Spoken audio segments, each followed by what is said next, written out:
How to make homemade popcorn. We're going to make homemade popcorn. It's really easy, and you have all the things around your house to make homemade popcorn, likely. But I'll just name the things you have to have. First of all, you need to have popcorn.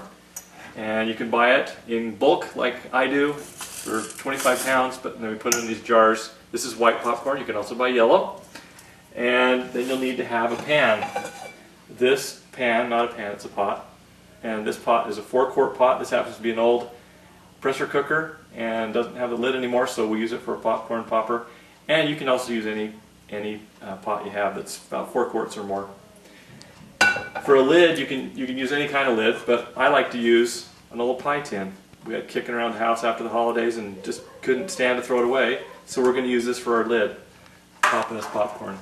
The other piece you need to have is oil. And I'm going to use canola oil.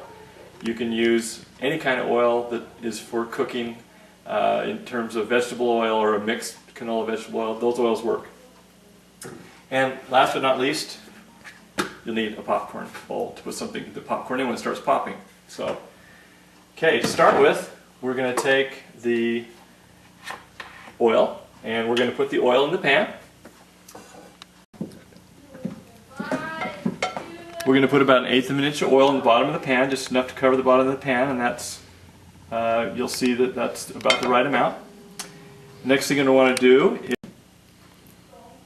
turn the stove top on, and I'd recommend cooking it on high or medium high if you have electric. This is a gas stove top, so I cook it on high. So you're going to take your popcorn, and I normally don't measure that well, but I have a half a cup scoop here, and I'm just going to put that in there, and that looks like it's about right. It's about that much, enough to make sure all the kernels are covered with the oil, and just kind of slosh them around in that oil, and then put the cover on the pan.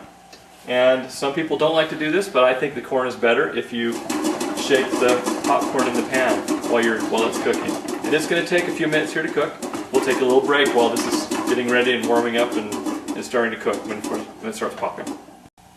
Okay, back after a few minutes of letting the popcorn pop, and the lid is getting a little warm now, so I'm taking a little hot pad here and throwing that on there so I don't burn myself.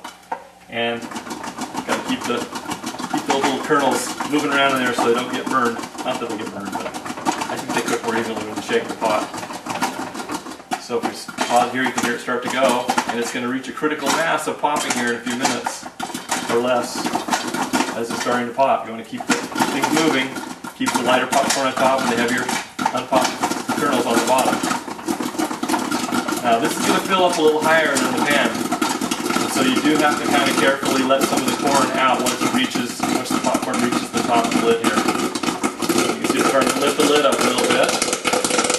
And let's keep popping. Keep popping.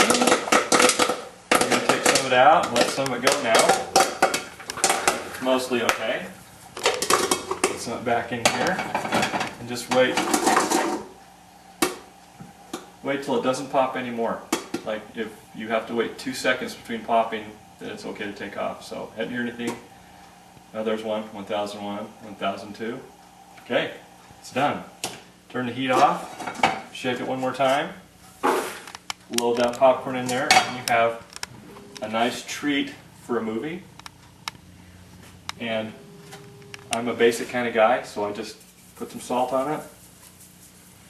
You can put butter on it or some popcorn seasoning if you have that. And then I just like to shake it like that. Get that popcorn and the salt mixed together. Delicious. And so easy.